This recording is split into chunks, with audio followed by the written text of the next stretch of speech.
Flamme des années 80. Le podcast qui allume la femme. En ce mois de juillet, on vous embarque tous les dimanches sous notre tente pour parler de bien-être. C'est quoi le bien-être pour une flamme des années 80 ? On a eu envie de partir à la recherche de femmes afin de découvrir, de comprendre différentes façons d'expérimenter le bien-être de façon holistique. Cette approche considère l'être humain dans son ensemble en prenant en compte ses dimensions physiques, mentales, émotionnelles et spirituelles.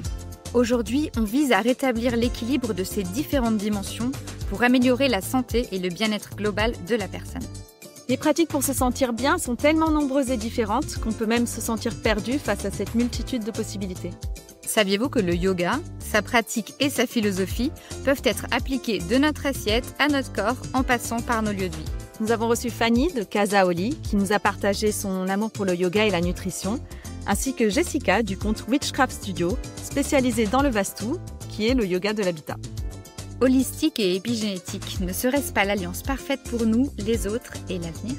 Nous avons rencontré Maya, la créatrice de Santara Holistique, marque de beauté énergétique, et Sylvaine, neurotrainer, qui nous a éclairé sur l'épigénétique. Et si l'on s'intéressait à notre mental, à nos angoisses et à nos problèmes de peau ?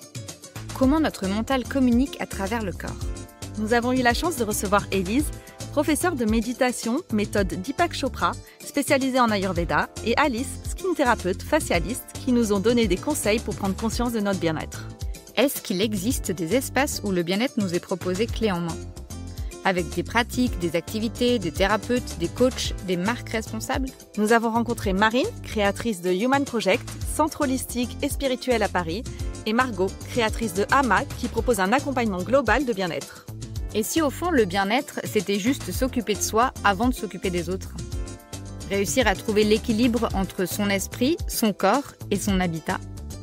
Se placer au centre de sa vie. Et prendre conscience des effets positifs que cela procure. On a hâte d'allumer la flamme du bien-être avec vous et de vous présenter toutes ces femmes. En espérant qu'elles seront de nouvelles sources d'inspiration pour prendre confiance en vous. Et qu'elles vous aideront à répondre à vos interrogations sur le bien-être. Retrouvez-nous tous les dimanches sur vos plateformes d'écoute préférées. Pour nous aider à faire grandir le feu, abonnez-vous. Flamme des années 80.